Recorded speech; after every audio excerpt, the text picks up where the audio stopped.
Welcome to PHP Podcast. I'm Mike. And this is Rolando, and we're on episode 298. Yeah, 298. And, a lot has changed over the last 298 episodes. Like if you were to go back and watch some of our originals or OG episodes, which, to be honest, I don't know if I recommend. I mean, it's always good. At least the first two are the roughest ones. Yeah, it's always great when I hear people say like they're OG listeners and they've been here since the beginning, but yeah, we've changed a lot. And in fact, that's kind of what we're going to be talking about today in episode 298 is how we've changed as resellers over the year. And what we would like to know from you too, let us know in the comments below, how have you changed? Since you've started reselling, what was it like when you first started for you? How have you adapted? How have you grown? Does your reselling model and business look like it did when you first started? Is it just maybe a little bit bigger, or has it completely changed and look very different than you originally started? Let us know in the comments below. How has your evolution of reselling gone? And then we will be talking about that ourselves. Yeah, and the reason we bring this up is we're going on, is it year 5? Well, our first episode, something like that. Our first episode dropped June 24th, 2018. All right, yeah. So is that? I think that's 4 years. 4 years, okay. So been full-time resellers 4 years, entering my 5th year. Mike has now been a reseller for 4 years for sure. Yeah. Right. Which is in reselling years that you're an experienced reseller now. Am I? I still feel like a little baby. Oh, well, I feel the same way. But a lot has changed as the way we do things. So we're going to break this up into 2 episodes. One is how we've changed, and then how we've seen the reselling game change since we started. Yeah, and that's going to be our Monday mini, right? No, that's not going to be. That's going to be another whole episode. Oh, wow. Another whole episode. Because I think we've had personal changes, but there's a lot of changes. For example, I'm not going to touch too much on Amazon, but for example, I don't do a lot with Amazon right now. Right? That's one of the changes, but that's not what we're going to talk about today, because I think that should be more of how the reselling game has changed. Because Amazon for me is not as it never was safe, but it was pretty much a given. Like it was pretty simple. I scan, I got the rank number, it was gonna sell. Well, man, I am fumbling. I woke up 4 hours ago and I'm still tired. How is that possible? Yeah, it means you're not sleeping good, man. I don't know. But anyways, it's not the same anymore. It's not as easy. It was never easy, but there was a simplicity to Amazon years ago. And there was a simplicity to reselling years ago that is not around anymore. Things have definitely changed. And that's for our next episode. But I wanted to touch base on, how have Mike and I changed? And we do this pretty much around this time every year. Because each year I'm always surprised at the fact that we're still reselling, that the podcast is still going. Yeah. We had mentioned before how we thought about just ending the podcast. And I've even considered maybe in the last 6 months about how much longer can I keep reselling. Things have been interesting, but I don't plan on going back to any kind of normal 9 to 5. Now, if the deal is really sweet and somebody in education reaches out to me and gives me, an offer I can't refuse, then I'll jump. Yeah. But I think basically the point you're trying to make, and I think a lot of people would feel the same, is we're not married to reselling as like the end all be all. What we appreciate as hustlers, and I think all of our listeners that are kind of in the same boat, is we want what's best for our life, to further our life, to keep going forward, and to have better. And reselling has been a huge tool for that. And I think it continues to be so, but it's not the end all be all. It is a powerful tool that we can use in order to better ourselves, free yourself from that 9 to 5, or give yourself some extra money. But who knows? Yeah, maybe that's just a launching pad to something bigger, better. Who knows? But the reality is reselling is still, it's hard to beat. It's hard to beat as far as its effectiveness in gaining money, spending. It's like a direct correlation between the effort you put in and the amount of money you get out of it. And although there are a lot of things in life that are like that, there's not a lot of things when it comes to money and making money and earning money that are like that. A lot of times you work harder, you don't necessarily see the increase, but it's not the case with reselling. As you learn, grow, you will be making more. And it's actually a productive way to make money and not just a get rich quick scheme that people fall for and it doesn't end up working. Agreed. So the first thing I think Mike would agree with this is we probably source far less, but we source more. All right. You are so confusing, man. What? Okay. So for example. All right. So we source way less, just a lot more. No. Okay. So. And it means exactly what you think it means, just not at all what you're thinking. So what I mean is we don't go outsourcing as much, but we end up sourcing more. So for example, I think in the early days of the podcast, you and I would go to thrift stores as much as possible. Yeah. So the frequency of which we source is less. Correct. However, the effectiveness of the time we do spend sourcing is greater. Correct. Gotcha. Okay. And, that makes more sense. and you can see a direct correlation. If you've been following us on social media, especially on Instagram, I remember the first 2 years, every day I had stories. Every day. I remember Mike would be like, "You're crazy, man. You're out there every day." And I was at a Target doing retail arbitrage every day. I was at a thrift store every day. Every single day. I can't think of a day that I was not sourcing, including Sundays. And Sundays, I'd always go to the same thrift store, but every single day. And now I would say it's few and far between as far as like on a daily basis. I think maybe I source twice a week, but I'm sourcing a lot more. So for example, I'll go maybe, to a thrift store once every 2 months. Right. And even then that's not even a given. And the reason being is I believe it's because I've made more connections. I know more of what I'm looking for. I found the local deals to be more profitable. I find that I can buy what I could buy in a whole week going to thrift stores, I could buy on one good Saturday and make just as much profit. And I remember Mike all the time would have these stories where he'd go to the Salvation Army after work or, and I know geography changed, you moved and everything, but I think, your biggest hauls have been garage sales, correct? Yeah, garage sales and local deals for sure. Now, again, I'll always go back to, and I need to actually like plan out or like sketch what I'm trying to say because I don't think I have it perfect yet. But there's really like three components, maybe more, but there's like time, space, and money or capital. Like those are the three factors that have to do with how you are going to resell. And if you're in a position where you've got more time than you have, let's say like money, then it might be worthwhile to spend the time going out, trying to find more stuff. But if you don't have a lot of time, then you got to be more careful with the time you have. And so for some people, it absolutely might be worthwhile to spend hours every day going to different thrift stores to try and see if they can find the stuff that's going to make them the money because they have time and they don't necessarily have money. They need more money. So they're going to turn that time. They literally just like give that time away in order to get some money. But if you're in a position where you've built up your store, you're not necessarily hurting like that, then spending an hour or two at a thrift store so that you can hopefully find a huge $100 or $200, big item, high ROI, or lots of little things isn't quite as worth it because you can be a little bit pickier and you're still going to have money coming in. So it's really going to depend on where you're at in your reselling journey, what's going on in your life at that time. But yeah, I definitely think that where I'm currently at reselling wise, it's a lot. I'm not going to be spending time as much going to stores unless I absolutely needed to. I value my time way more right now than I did even when we started the podcast because now I've got 2 kids and, things just look different. Yeah. And you had, how old was your oldest son when we started the podcast? He had to be only a couple months. Right? Yeah. I mean, a lot has changed, right? Even myself, my kids are way older and I spend a lot more time. It's funny, I mentioned I don't sell on Amazon, but then I have an Amazon sale on the podcast. Nice. So, and I think part of it is a natural progression of reselling where in the beginning, you do go to a lot of thrift stores because you're just learning, you're figuring things out. And then as you hone in and you figure out, what to buy and what are the best deals and how to negotiate, I think you get to a place where you can't let me rewind that a little bit. When you first start reselling, you can't find enough inventory, right? You don't know what you're looking for. You're always going to thrift stores. You're walking out without anything.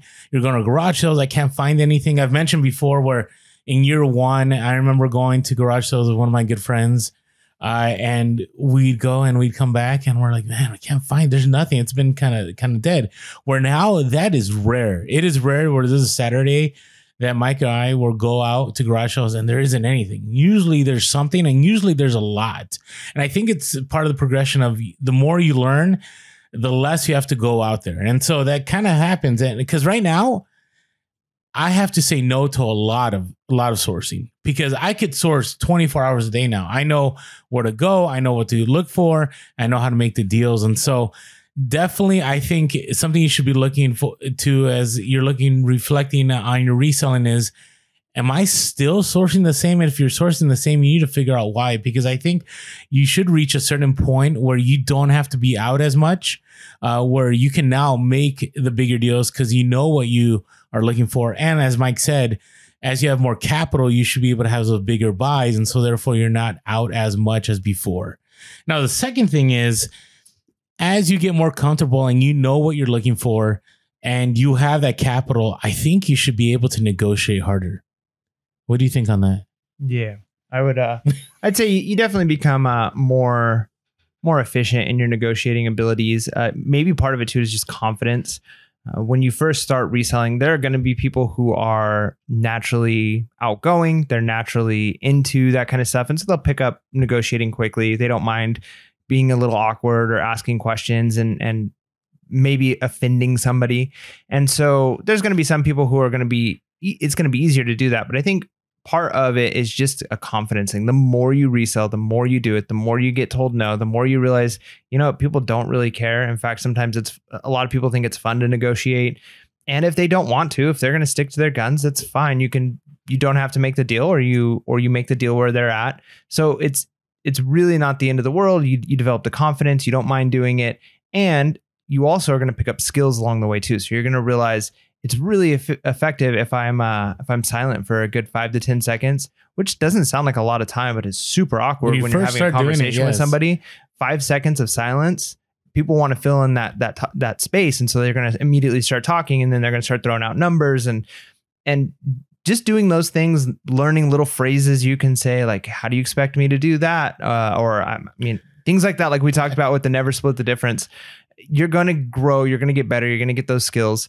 But then also you're going to realize how much you need to negotiate. I think Orlando and I differ a little bit. He's definitely more willing to just go for it and to negotiate hard. And I think that's great. I think he makes a lot of deals that I don't know if it's I don't think it's a confidence thing. I think I could, but there's a point where I'm like, you know what? I'm okay with this. I'm not going to fight for the extra dollar.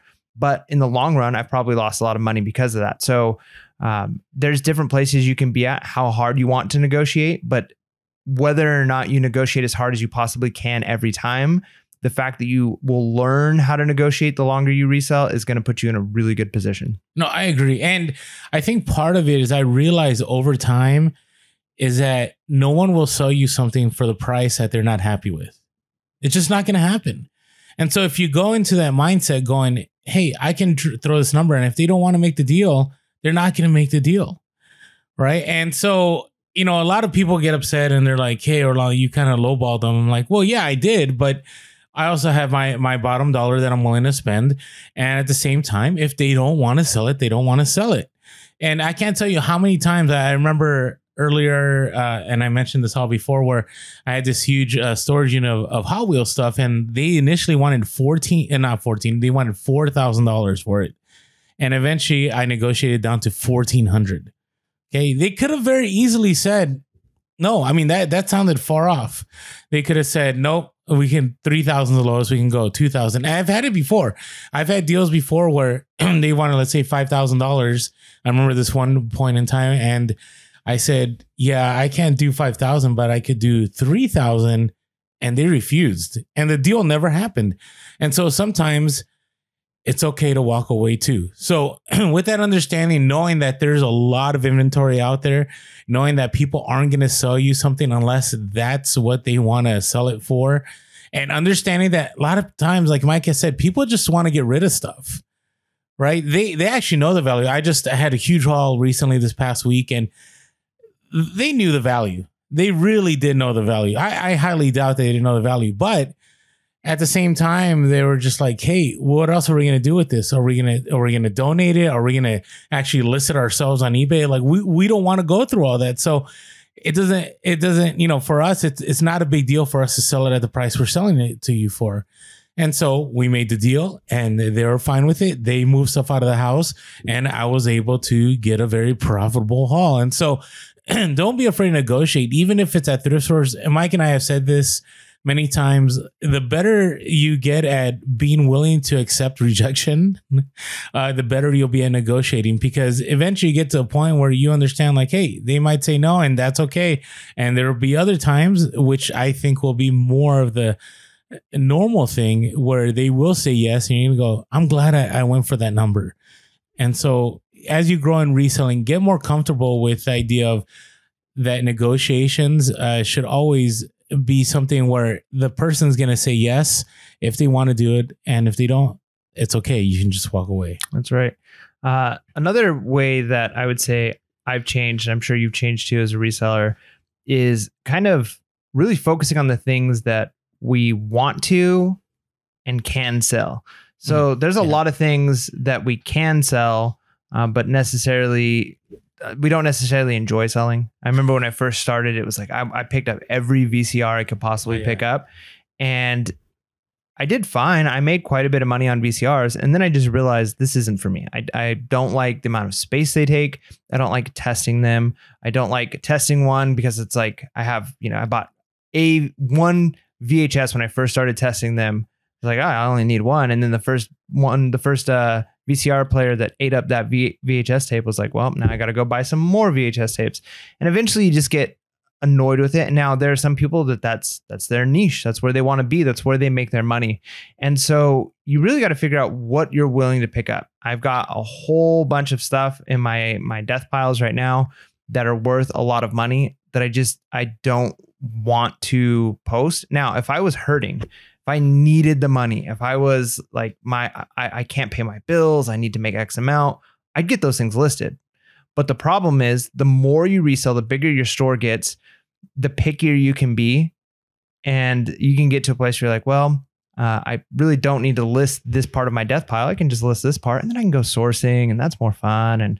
And so you're not as I have to do this in order to get by. And so it just sits and sits and sits. And so really figuring out and picking a niche or a few niches that you enjoy selling in and that you can do, you're going to end up growing so much more as a reseller. And when you first start off, that might not be where you're at. There's some people who you're going to start off and you're going to say like, I sell RC helicopters. That's my thing. I know this hobby. This is my thing. And you just start in a niche and you never even have to branch out, and you do fine there. Other people, you're going to start out and you're going to literally buy a little bit of every possible thing you can buy, which is a good thing, because you got to figure out, what do I like selling? What do I like taking pictures of? What do I know? What do I enjoy researching more about? What's in my area? All of those are questions you have to answer before you really pick that niche you're in. And over the years, I'd say I've really niched down, and there's a handful of categories that I really, really focus on, do well in, and enjoy doing what I'm doing. So I don't feel like I have to do other things to make the money, because I'm making the money doing what I enjoy. Yeah. And I think it's important, because in the beginning, you're just learning, right? You're just trying to figure things out. And you are, I don't know, you're captivated by the fact that you can find something, for $5, like the VCRs, right? DVD VCRs, right? You find it at $5, you test it, and you sell it for $150. And you're like, wow, that is incredible. But then over time, you find out, hey, I could get this pair of cowboy boots for $5 and sell it for the same amount. I don't have to test it. I take pictures. Chances of getting a return are probably far less, unless it doesn't fit. And so you begin to really go, as much as that's profitable, I don't know if I want to go down that road. So for example, there are some major electronic sellers, and I think they're great. They're incredible. And there's some new ones I'm seeing popping up on YouTube now. And they make six figures doing electronics. And to me, they may sell one item, and it may take me 5 to 10 items to make the same amount of profit. But I'd rather sell those 5 to 10 items than spend the time tinkering to get that profit on that one item. Like I don't like to tinker. So for example, right now I probably have 10 to 15 vintage cameras and a whole bunch of camera gear. And it's profitable. And I don't care. And will I list it? I will.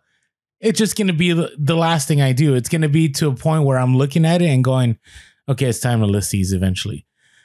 Because, with cameras, for example, I hate it when, you test and it works and then you get a return. And I hate dealing with that because, do I love the nice $300-400 that goes into my funds? Yeah. But I hate it when I get that message and then my funds are on hold and I'm like, oh, like, okay, now I can't even use that money. Now I'm going to have to return it. I'm back to square one. Now, how much did I really lose? I lost the $5 and then I lost the money on shipping, which is maybe another $8, whatever, not that much. But the time that I spent testing it, the time I'm dealing with the return, like I don't want to deal with it.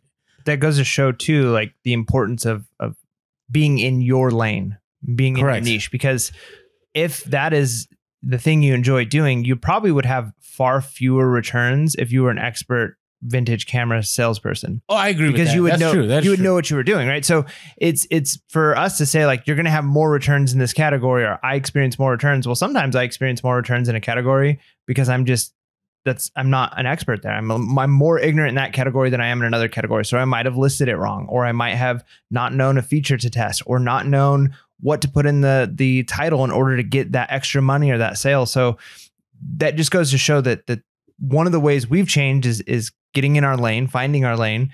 And one of the things we want to do is encourage you to find that lane. Like, don't be Mike and Orlando. Don't say like, hey, VCRs, they don't sell VCRs, so I'm not going to sell VCRs. Because you might actually have a system set up where you can test them quick, where you can ship them. You've got everything. And because fewer people are in that, because they don't like doing that, you can make more money. And say, find your lane. Like, that's the thing that I've discovered over the years is it's easy to see what somebody else is doing on Instagram or on TikTok and think, man, I should sell those things too. But if that's not you, if that's not the lane you should be in, then stay out of it unless you need to. I mean, if I needed to, if it was like I need an extra $400 or I'm not going to be able to pay this bill, you better believe I'll be flipping some VCRs, right? I will do whatever it takes. But if I don't need to, I'm going to stick to the things I know better. And you're right about the return. So for example, I've moved into vintage toys. My knowledge has grown exponentially when it comes to stuff from the 80s and 90s, as far as, Hot Wheels or action figures, and now I'm getting to 70s stuff too. And I do not get returns. I can't. I think maybe out of the, I don't know, over 1,000 plus sales of toys, I've maybe had like 2 or 3. Right. I remember a pair of Hot Wheels that I sold for $500 that I got returned, but then I sold it for more. And so that is rare. And so I do because you're right. I think that's a key point, that as you niche down, I do believe your return rate will get less.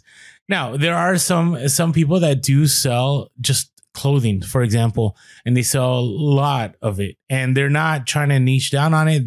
They'll buy a pallet, or they'll buy, a bundle from another reseller and whatever. And they're just flipping that, right? They're just basically the middle person. They get, the item delivered to their house, they list it, they sell it, and then they'll get returned. And then that's one way of doing it. If that's what you enjoy doing, that's what you enjoy doing. But yeah, maybe it's just money that you enjoy, right? So if it's how do I make the most amount of money in this period of time?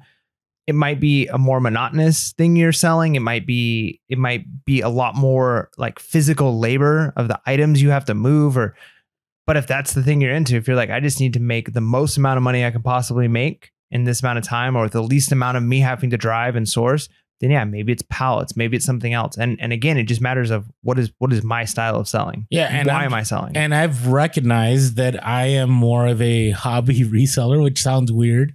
You're a full-time hobby reseller. Yeah. Because there's people, there are people that are like about scaling business and so on. And yeah, my business has scaled, but I haven't scaled it. Like, that hasn't been my ultimate goal. My ultimate goal is getting better at what I do and being able to spend less time doing it and still be more profitable. But at the same time, I've said this 1,000 times, I do not want to work in a warehouse. I don't want to drive a forklift. I don't want to be moving pallets around. I'm more about the hunt. I'm more about getting out there to the garage sale, getting that local deal, coming across. Like, for example, this I had another haul where I went to a house and literally I think every room was like a different decade of inventory. Nice. Right. It was just, I'm a historian. And so I'm looking at World War II stuff. I'm looking at, toys from the 60s, and then I get to see toys from the 70s. I'm looking at, magazines, and I'm looking at concert posters from the 80s. And to me, this is what I enjoy doing. If you're going to say, hey, Orlando, I can get you 100 concert posters, at this price, and I'll send them to you, I might say no. You wouldn't say no. You would do it. You would do it. Yeah, maybe. But there's something about going out there and being like the Indiana Jones of reselling. Yeah. So you wouldn't hunt for those. Like, you're not going to spend your whole time trying to like make those connections and avoid the hunt in order to like, I just want to have like an automated thing where things get sent to me and I sell. But if those opportunities came up, okay, yeah. But what you're saying is the automation is what I don't want. Right? Because there has to be a spark and a motivation for me to keep doing this. And again, everybody finds their model. There are some people that are totally fine, not having to do the legwork and find the stuff. But to me, going back to OG Gary V, I enjoy the process. Right. He was very big on, if you enjoy the process, you're going to be in a good space. And that's where I'm at. I enjoy the process. All right. Now, this other thing is something that I would say in the last 2 years, when I source, I look at sell-through rate instead of did it sell. Right. Because in the early days, I used to look at comps and go, oh, it's sold, I'm going to pick this up. Or now it's like I compare how many are listed compared to how many have sold.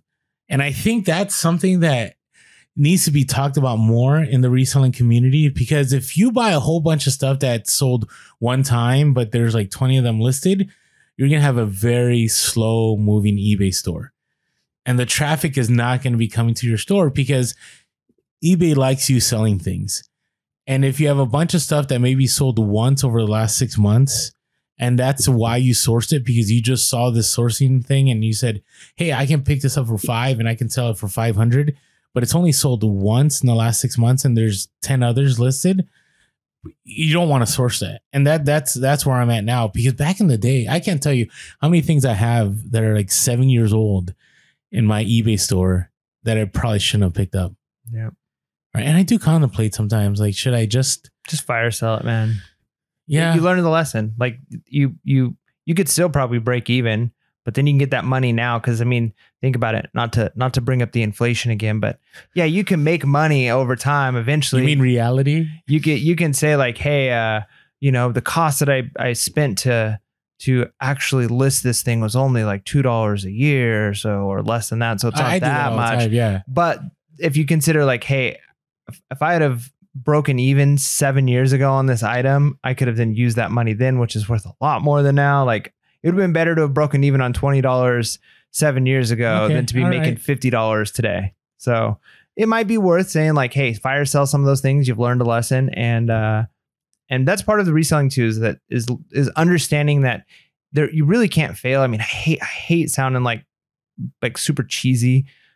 One of my biggest pet peeves is when, the people do the quotes that are like just ridiculous cheese, and it's like, come on, that doesn't even actually say mean motivation anything. People? I do. See, the thing is, I love quotes. That is true. I love quotes, but there are ones that are, it's like, come on, you're really not saying anything. It just sounds I just don't fluffy. like Instagram posts with quotes. Yeah, but here's the thing. So there really is like the failing forward, or you're not failing, you're learning. Like, there is a element of truth there. If you recognize, hey, if I went to a college and I spent $30,000 so that I can get this piece of paper that says I know how to do something, or I bought this item and I spent $100 and I learned about this niche and I ended up losing the $100 on this item because I picked up the wrong one, but I had to fix it. And then I learned how to fix this type of thing. And well, now I paid $100 and actually know how to do something. So you really, it's an education. You're paying for an education. So if you picked up stuff in the past, you weren't paying attention to something like sell-through rate. Well, now you've learned,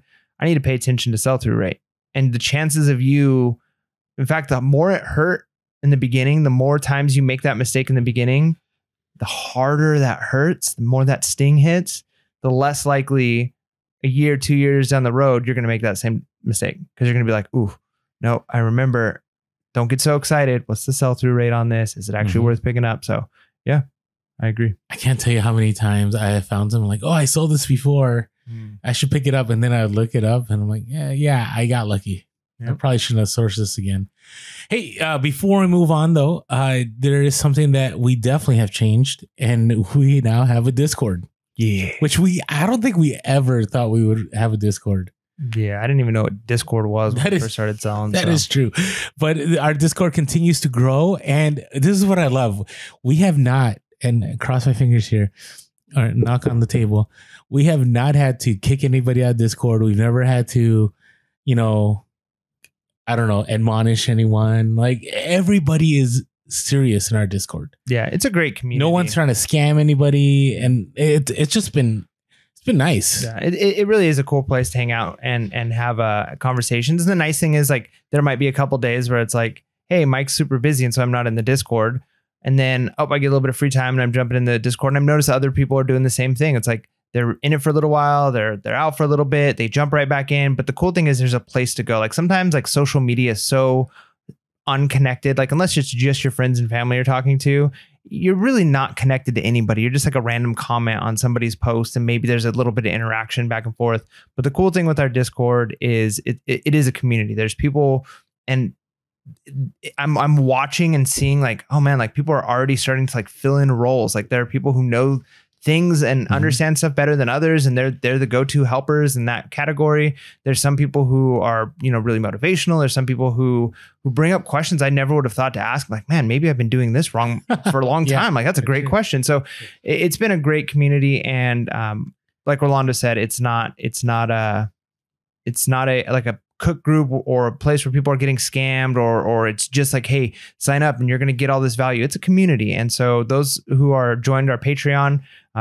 is like $5.55 a month, get access to the Discord and get full access to this community you get to be a part of. And we really enjoy being a part of it.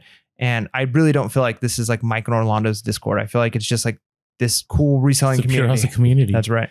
So jump on over to patreon.com/PureHustle, go to the link below and sign up and come join the Discord. Also, hey, if you haven't been following us on social media, we are Pure Hustle Podcast on Instagram, Facebook, and Twitter. Oh, no, we're Pure Hustle Cast on Twitter, but on TikTok and Instagram and Facebook, we are Pure Hustle Podcast. You could also give us a call, 619-738-1170, 619-738-1170, or you can shoot us an email at purehustlepodcast@gmail.com, purehustlepodcast@gmail.com. And if you're listening, but you've never caught our YouTube, jump on over to YouTube. We're Pure Hustle Podcast on YouTube. Subscribe, smash that like button. If you haven't smashed the like button yet for this episode, please do so. It definitely helps us out. Our goal to 10K by the end of the year. I think we can make it. I definitely do believe we can make it. And hit that bell notification whenever, we drop, whether it's a mini-sode or maybe we might eventually feel inspired to do a garage sale video. I got to tell you, I think we have the faces for YouTube, but the faces for YouTube? Yeah, the face for YouTube. But that means that you're saying we got good faces. Yeah, I know. Oh, you think so? No, because usually people are like, "Oh, we have faces for the podcast." I'm not gonna go down that road. Oh, okay. I'm gonna go, but so Orlando's saying that we're handsome individuals. Because but what I also wanted to say is, below. I enjoy the storytelling of a podcast. It's more organic. I feel YouTube is there's so much editing and doing the highlights, and it's just a lot more. So anyways, jump on over to YouTube. Also grateful to all of you that jump over to the Apple iTunes reviews and give us positive reviews. Always appreciate that. It helps us out in the algorithm. So check us out there. All right. Are we ready to do some hustle of the week? Oh yeah. Come on, hustlers. It's the freaking hustle of the week. Yeah, hustle of the week. All right, our first one comes from, is that Extra Sale? Yeah, it's Extra Resell. Extra on the Discord. Yep. So if you're on the Discord, you'll know who this is. All right, so it's Extra Resell. So this is one of our Discord members. So I was walking up and down the video game and DVD section of a thrift store, and there was a big sign saying that all games were $1 a piece. There was only one game on the shelf, and it was a PS2 game not worth picking up. So Left the section a little bit discouraged, but went to check out the CD section to see if there were any unopened CDs and saw 20 Sega Saturn games. Sega. So pulled out his phone and saw that the one of the games was a Duke Nukem game. Oh, I love Duke Nukem. That was like one of my favorite games on the computer when I was a kid. So it was a Duke Nukem game selling for $100. So decided to grab all the games and went to the register, listed them on eBay, and one of the games, which was Energy Zero for Sega Saturn, sold for $200. Man, so $1 a piece, $20 for 20 games. Already sold one for $200. Plus, you got the Duke Nukem game worth another $100. I'm certain that some of those other Sega games are going to be worth some more. So that's the way to do it. That's a hustle right there. And the fact that, you know, you were willing to look in a different section. And that's a hot tip. Like, don't just get locked into like, oh, this is the section where the video games are, because you never know. They might be moved somewhere else. You know what's crazy about the fact that not only that he found all these Sega Saturn games, and great job, extra resale on the Discord. It's also the fact that Sega Saturn, when it came out, was trash. I bought it when it first. I remember. Well, I like my parents bought it. I was a Genesis fan. The Saturn, though, yeah, not so much. No, I made my parents buy it. I think they dropped like 500. I don't know what it was. Oh, you know what? No, it was the Dreamcast. The Dreamcast was the one I didn't like. I had a Dreamcast too, but the Saturn, like the controller was. It was just. And now it's valuable. And it's funny because I have a Sega Saturn in my death totes that's just been sitting there for years. Get it up, man. I'm just gonna claim that I'm just letting it grow in value. Yeah, but this might be the top. Sell. It's true. I gotta go back and look. All right. So okay. So this next one is from Tadashi, IG handle MMDZA318 on Instagram. By the way, hashtag Hustle the Week on Instagram. If you're not following it, make sure you're following it. There's a lot of good stuff on there. Definitely, I would say it's not as popular as it was because everyone's jumping onto the Discord and sharing the Hustle of the Week on the Discord, and so not so much on Instagram. But I would still post it on Instagram. That's where I'm looking for Hustle of the Week, and I still follow it because there are so many super high level bolos on there. Because there are bolos that are like bread and butter, but usually when people post Hustle of the Week, they're posting like their Hustle of the Week, and so it's a really good item. Bolos. So Dashi went to a Salvation Army to browse for about 20 minutes. Went to all the normal sections. You know, we all have our routes. So went to electronics, shoes, jeans. Was on their way to check out and saw a camera in the glass display. I've heard the story so many times, right? You're about to check out. You're like, I wonder what that is. Noticed a brand camera he had sold for $200 plus before. Was concerned it was priced too high, as Salvation Army has been hiking their prices, which is the norm these days. And found out that it was only $6 plus had a 25% off coupon. And so picked up, it was a Yashica camera. Listed it on Mercari, eBay, and Poshmark. So I had Kraus listed on all three platforms. Sold in less than a month through Posh's authentication. I guess they have an authentication program where if it's 500 plus, it goes through like their thing. Okay, by the way, let me repeat that. Sold the camera on Poshmark. Not on eBay or Mercari, on Poshmark. I didn't know you could sell cameras on Poshmark. Yeah, they've branched out to the hard goods, man. I guess so. So sold a Yashica T4 super weatherproof camera for $800 plus ship. Jeez. So $600 to $800. Now I want to go back. I have like a handful of Yashica cameras I need to take a look at. So. Get them up, man. Okay. Get them up. So great job, Tadashi, on Instagram, MMDZA318. Nice. All right. Our next one comes from Trev, IG handle @Trev the Collector. So on his way home from his job, he spotted a suitcase on the side of the road. Oh, I love when stories start with, I saw it on the side of the road, that someone was throwing out, put it in the car and noticed it was a Briggs and Riley suitcase, which is a luggage carry-on. So it's not like a suitcase, it's like a carry-on. Carry-on, you extend the thing. They sell anywhere from $100 to $500. Listed it and sold it in 2 days on eBay for $200 plus shipping. That's what we call trash to cash right there. Yes, I love when you get the free stuff on the side of the road. There's definitely money to be made there. And the fact that you're willing to stop, pick it up, check it out. If it was just luggage, I don't know if I would normally stop. But thinking, hearing this, I think I would stop. Usually when you see luggage on the side of the road, it's like gross. It doesn't hurt to stop. Doesn't hurt to stop. Hey, before we jump on to Mike and I's Hustle of the Week, do you want to mention another hustle? It's AmericanBubbleBoy.com. And the great deal, if you have not bought bubble wrap from AmericanBubbleBoy.com, I encourage you to, just because you'll see how much value there is in it and how fast it ships. So I always mention this. I get my 4-foot roll of 750 square feet, $39.99, or you can actually now buy recycled bubble wrap for even cheaper. And there's a free 2-day shipping, next day shipping, or local pickup. So definitely check it out. Again, that's AmericanBubbleBoy.com. Link is below. Use our link because our link will definitely help them know that we sent you, and it'll help us out and it'll help you out. So again, AmericanBubbleBoy.com. Yeah. But thank you, Extra Resale on Discord, to Dasha on IG and Trev on IG. Now, what is your hustle of the week? So a while back, I picked up basically 2 pretty good sized boxes of I guess they're like magazine-like booklets. Okay. And at the time, I looked them up on eBay and I saw there were a couple selling for a decent amount. And so I picked them up. But the boxes, you could tell somebody had them just like not in the weather, in the elements, but like close enough to in the elements that like they were pretty dusty and edges were folding up. So they weren't perfectly protected in the garage or the shed that they were in. So I haven't wanted to go through these because they're super unorganized. But I was going through my shed the other day, going through some of my death piles, and I see this box, the first one, and I'm like, oh, I totally kind of forgot about these. So I'm starting to go through them, and I'm realizing, like, man, there's some like really old ones in here. The ones on the top were like from like the late 70s, like 1978, and these are Arizona Highways magazines. Okay. And the ones on the top that I originally saw were like from the late 70s. So I'm like, oh, these are old. They must be worth money. But then as I'm getting deeper, I'm finding ones from like the 60s, ones from like the late 50s. And I'm like, these are like old.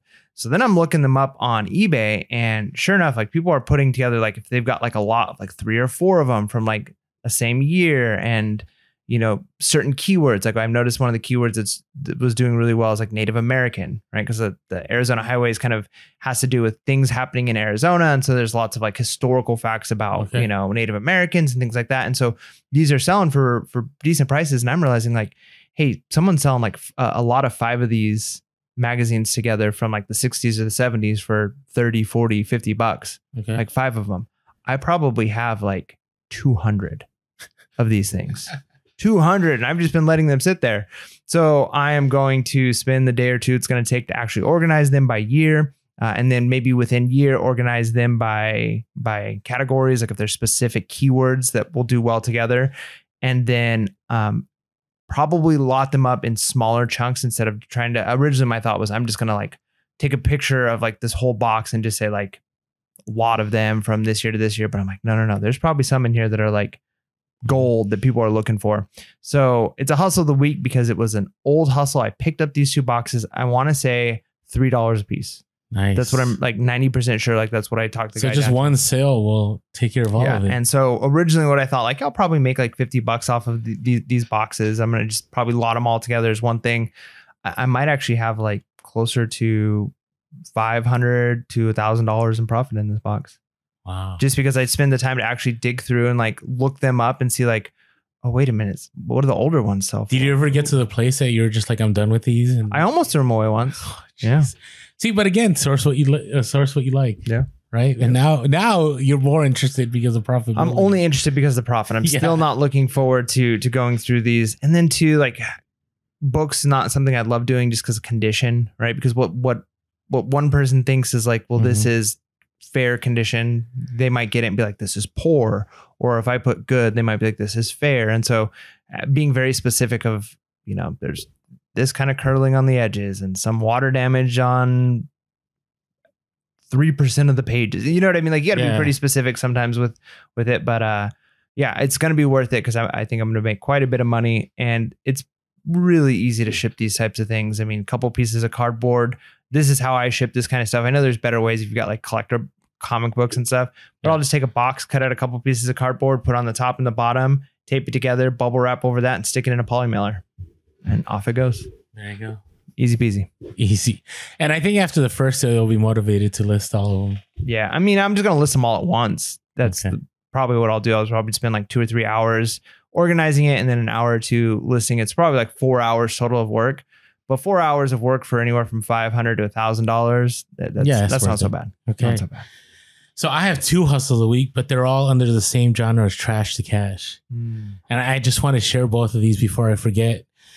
So the first one I'll share is I went to get gas the other day and it was early in the morning and I see a Nike box in like the top, like on the top of the trash. And I look at that box and I'm like, that's kind of weird. And the reason that caught my eye is that this was a box for a pair of Travis Scott Nike shoes, which sell for like $1,000+. Yeah. So I was like, okay. And then I saw the guy next to me pull up to get gas and he's like looking at the box. And then I started thinking, I'm like, I wonder if people that resell need boxes to get higher value. So I'm like, I'm gonna grab this box. And I think after the guy was looking for the box too, because he like looked at me and I said, it's kind of random, huh? Just a random pair of, a Nike box in there. And sure enough, I listed it and I listed it for about $64. Because I was like, these shoes are selling for $1,000 or so. I'm sure the box brings value. Now the box was creased and there was stuff, but everything was there. The what do you call that? The tissue paper. The tissue paper was in there. It has like this stamping on it, and the inserts were in there, and the box was intact. It just had some creasing on it. So I picked it up and I listed it for $64.99 with best offer. And the hard part about it was going to be the shipping because it's a bigger box, and so it had to go UPS ground. So somebody in San Diego offered me $25 plus ship, and I took it. Like, why wouldn't I take that? And that was free, right? That was in less than 12 hours. It was free for you. Isn't that crazy? Like, how wealthy do you have to be to get a pair of those shoes and just throw the box away? You're like, man, whatever. I'm putting these on, walking around. Yeah, usually when people have those kinds of shoes, they keep the box. They keep the box because they don't actually even really wear the shoes. Like maybe like once, and they like walk funny. I'm sorry if you're a sneakerhead, but like because they don't want to put creases in it, and they don't let anything get on it, and then instantly like back in the box carefully. And how did that go? Because this was early in the morning, so. Were they like all wasted and then like at 2 a.m, they're like, finally time to put these Travis Scotts on and just like threw the box in the trash? Like, how did that even go down? Yeah.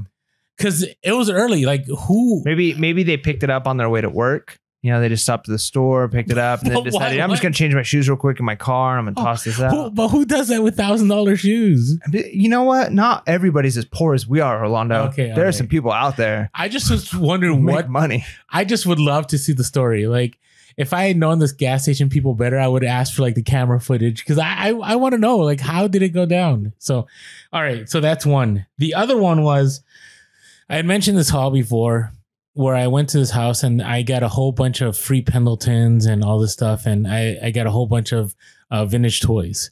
And this is like part 3 of the story because I was down to the end and there was, in this tote, I had a whole bunch of broken toys in there.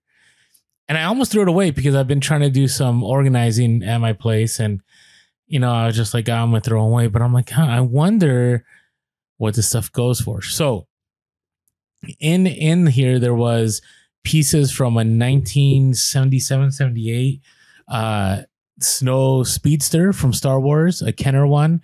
There was pieces of Kenner Death Star at this point in time.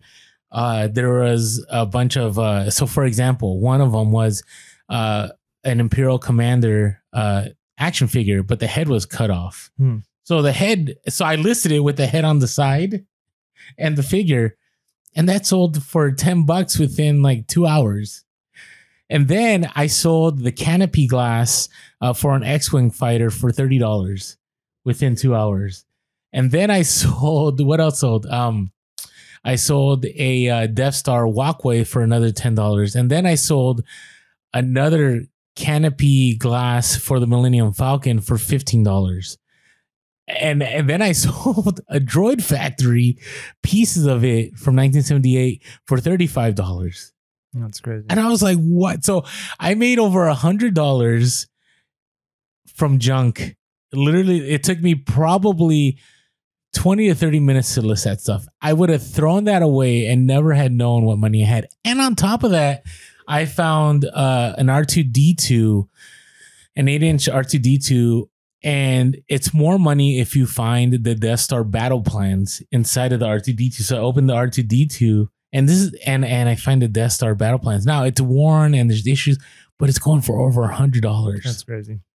And to think that I was going to throw all this away. So I keep saying, vintage toys, even if they're broken, you got to look it up because there is profit in there. And you might say, Orlando, that somebody on TikTok said one of them said, you spent all that time for $10. I'm like, what, 2 minutes for $10? Okay, if you do the math, that's $300 an hour. So yeah, I'm going to spend the 2 minutes to list something to sell for $10. And the fact that it sold within hours of being listed. So yeah, trash to cash. Another thing, I found a vintage G.I. Joe, and this was a shout out to the Discord.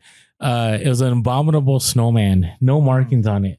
And there's something in me that said there's value. And so I told my son, if you can find out how much this is worth, I'll pay you whatever. And he spent like 30 minutes like, Dad, no way. And I posted on Discord, I'm like, anybody know? And sure enough, within 2 minutes, not 2 minutes, maybe 20 minutes, somebody said, hey, I just sold that. And it's a G.I. Joe abominable snowman from like a 1960s kit that sells for $60 to $80. Nice. So yeah, check out those vintage toys. Even if they're trash, there's money there. Yeah. So those are my hustle of the week. All right. Hey, so talking about handsome faces, how about our baldness? Yeah. And it's thanks to School Shaver. Yeah. Bald is beautiful. Don't judge us unless the judging is that, our domes are wonderful. So we use the Skull Shaver. Man, I love the Skull Shaver. It has such a great battery life. It's so easy to use. I've never once got a nick on my head with the Skull Shaver. I the other day I was shaving my face with my razor, and I was like, I'm just gonna quickly hit this side spot right up. Man, I'm not a huge nick. I know how to shave, but I'm like, it's just funny that I was just trying to touch up a little bit, and I get a nick, and I'm like, I have been shaving with the Skull Shaver for it's been over a year now, right? Mm-hmm. But probably closer to a year and a half, 2 years. Never once had a nick. Works really well. It's just, we highly recommend it if you're bald, or they've got other hair products too. They've got beard oils, they've got lotions, they've got aftershave balms, they have all kinds of grooming for all places. Yeah, you can any hair you got that you don't want, they've got a way to get rid of it. And we highly recommend Skull Shaver. Use our promo code HUSTLE, capital H, HUSTLE, and it'll let them know that we sent you. You'll get a nice discount actually with that promo code. And so use it, and let us know what you think. Yeah, let us know in the comments. I know somebody else just said they bought one for, I believe, their dad. Yeah, we should have been pushing it for Father's Day. If you've got a father, buy a Skull Shaver for him.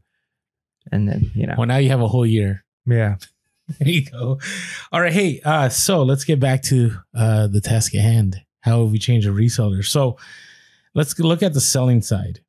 I will say I list a lot faster than I used to.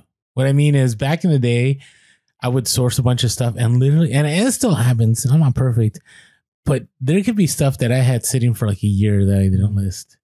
And now I'm pretty, I would say 80% of the stuff I source gets listed within days of me sourcing. And that's helped me. And the reason it's helped me, it's because it's allowed me to have greater cash flow.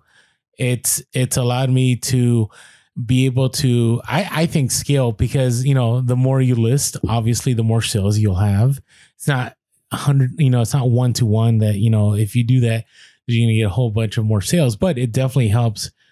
And, it's been nice because I've been able to stay more organized and more on top of it. And I think part of it is you realize that the more you list, the sooner you list, the more cash flow you have, and you get the chance of sourcing more. And so that's been my motivator, is that, hey, the more I list, the more I'll be able to have fun. Yeah. And for me, it's been, I wouldn't say the opposite, but a little different.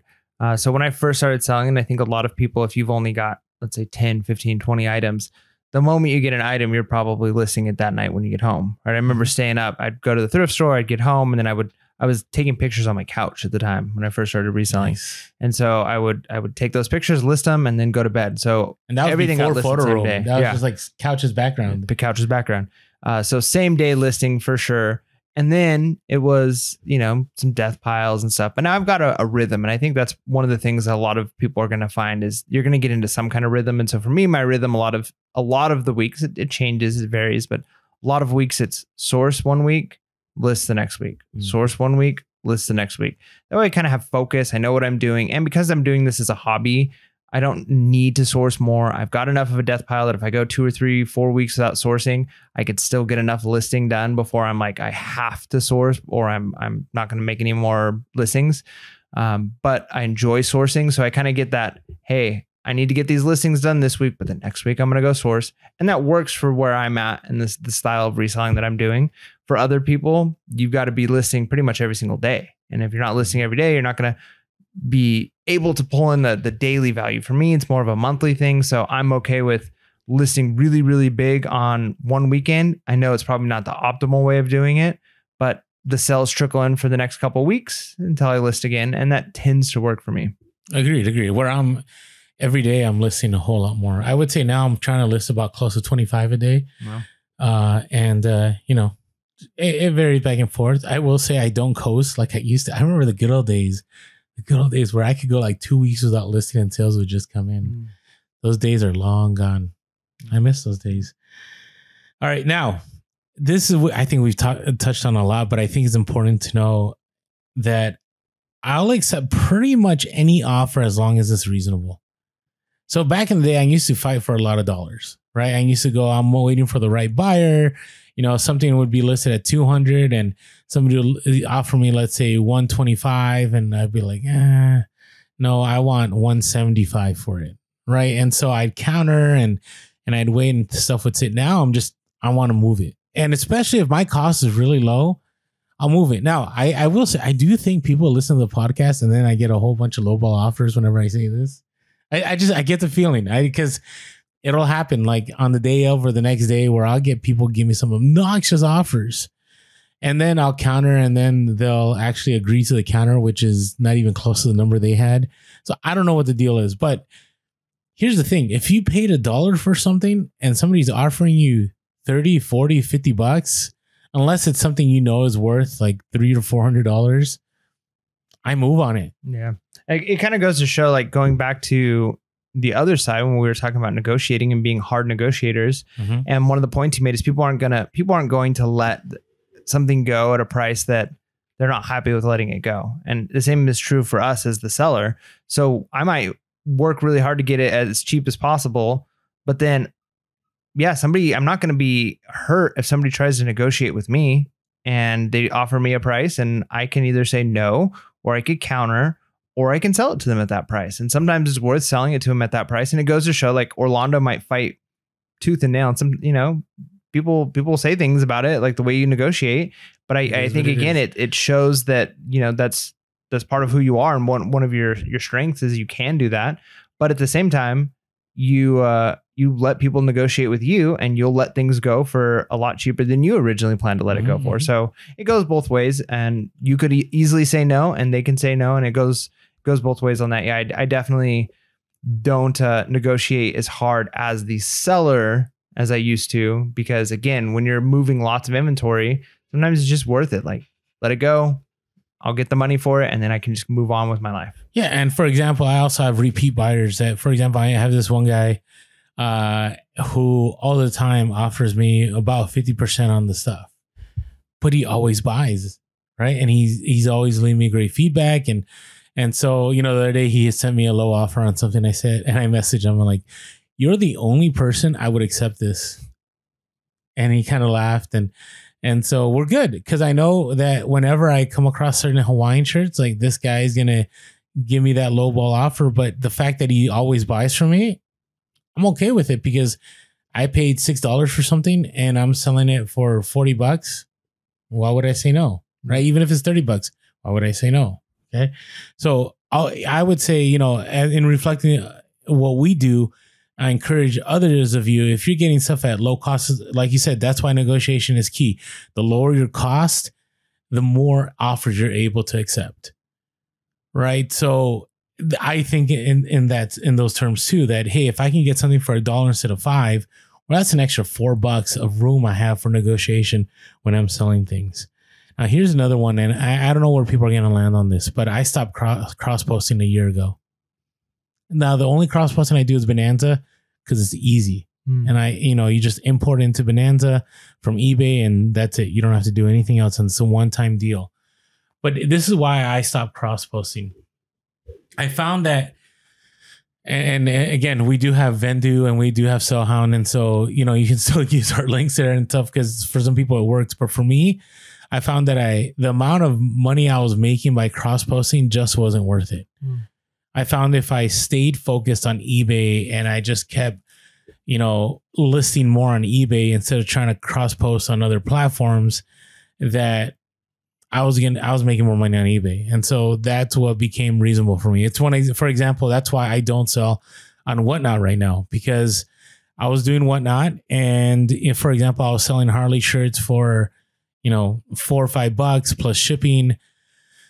And then I would find a week later that the same kind of shirts that I would have sold on Whatnot were selling for $30 to $35. So I would spend all this time on Whatnot, getting the auction together and stuff. And I still might sell stuff on Whatnot because there are some things I'm willing to let go.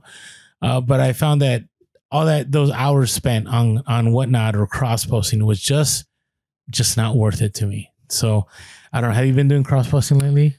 Yeah, not tons. We still occasionally do Poshmark. Right? Yeah, we don't Poshmark as often as we used to. We'll still get sales. We'll occasionally post some stuff there. Probably my biggest cross posting comes from local. So there's a lot of things that I will list. I'll list it on eBay, and as I'm listing it on eBay, I'll also list it on OfferUp and Craigslist.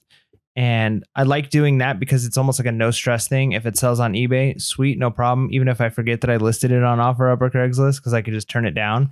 And if it sells on OfferUp and Craigslist, then it's easy to, I wait until they actually make the transaction and then I just take it off of eBay. So it's not really that difficult to do. And a lot of times I make a little bit more money that way because I'm not having to pay the fees and I'm not having to pay shipping and all of that. But there's only a handful of items each week that I'll do that with. It's not like all of my items I do that with. So I do cross post, but I don't use like a cross posting program. And a lot of times I'll just decide like this is the type of clothing that's going to go on Poshmark or this type of clothing goes on eBay. So I use multiple platforms, but I don't always cross post. Yeah, agreed. All right, now returns. So I always did returns. Well, no, in the beginning I didn't do as many returns, but I've shifted from no returns to, I think I was doing 7-day returns. I don't know if that was possible. Then I went to 30-day returns. Then I went to free returns and on everything. And Mike and I disagree on this one. We've shared this many times on the podcast, but returns don't even bother me anymore. They used to eat away at me. And I've had some big returns. This last year, I had $1,000 return and I had an $800 return. And those did hurt. But they don't bother me as much because I've learned that stuff will always sell again. The amount of sales I get because of buyer confidence is completely worth it. It gives me a competitive edge over other sellers, not only because of my feedback, but a lot of sellers are still in this whole, I'm not going to do returns. And if that works for you, that works for you. But, we were talking about this on the Discord, how, somebody had sold a pair of shoes and somebody said they didn't fit and they want to return and they have a no return policy. Well, guess what? eBay's probably going to push that return. So I found that it's a lose-lose to do no returns, where you get greater seller protections on eBay and all other platforms if you do returns. Yeah, and you don't necessarily have to do free returns, but just offering the return, especially on eBay, gives you those seller protections. It potentially, I think, an argument can be made that if there's a wise customer or a deceitful customer, they might be able to or recognize that they're going to have to pay for the return unless they do an INAD. So you might potentially face some. Those happen. You might potentially face more INADs that you wouldn't necessarily face if you did free returns. But I haven't experienced enough of those to say it's not worth it for me. I don't do free returns. I do where the customer pays, because a lot of times that's enough of a deterrent. It's the the safety the customer feels like they need in order to make the purchase. Hey, if this is really bad, they'll take it back because they offer returns. But it's enough of a deterrent that they're not just going to rent my item and send it right back because they're going to have to pay the shipping back. So to me, it's the best of both worlds. But again, it probably depends on what niche you're in. There's a lot of factors involved in it. And so for me, returns, but not free returns works. For Orlando, it's free returns. Let us know in the comments below, which do you prefer, which has been most successful for you and why? I will say though, if you want to have seller protections, the more you do returns, as far as like 30-day free returns, the greater protection you'll have. You feel this false sense of security by not offering returns. And I do believe it's a false sense of security. Because right now, eBay, all they have to say is, it's not as described, and that's it. You're done. There is nothing you can do. But if you offer free returns, you can do a 50% return. They will remove the negative feedback. There's just a lot more pluses to offering returns and not offering returns. And again, I get this all the time. I get people all the time will say, I've never offered free returns. And then I'll go look at their store and it's like, okay, yeah, but you also sell 10% of what I sell. Mm-hmm. So, okay, that's great. But if you're a bigger seller than I am and you don't offer returns, then I'm willing to listen, because then maybe you're doing something different and you're doing it right. So be aware of who you listen to. All right. And this last one here is customer service. I don't think it's not as personal anymore. Yep. Right. Things used to eat away at me, you know, when I would think, oh, this guy's trying to scam me, or, you know, this person, man, why are they so rude? And I think about it now. I'm just like, whatever. It doesn't matter. It really is. It's not personal.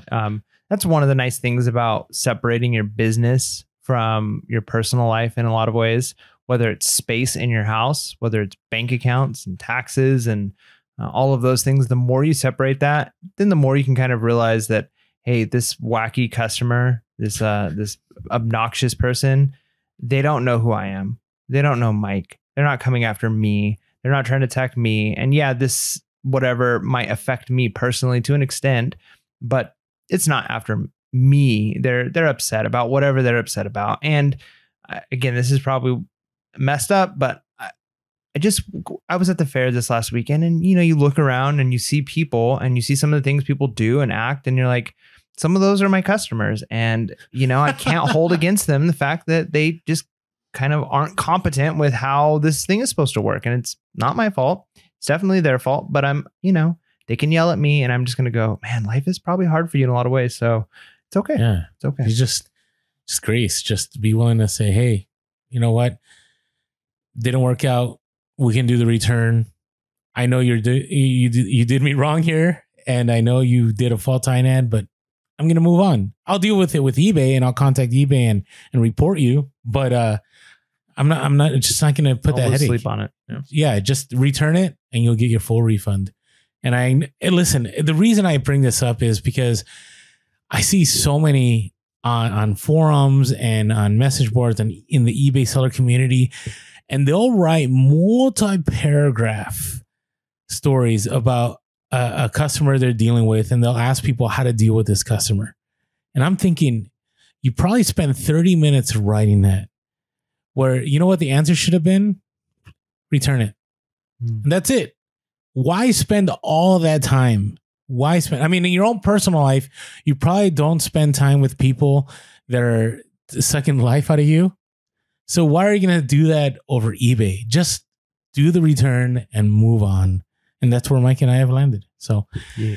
So hopefully this episode, as we, document our own journey, how we change the resellers, is also giving you some ways to maybe change, or some things to keep doing the same to help your business. And as always, make sure to be real, be relevant, and be reselling late. Peace.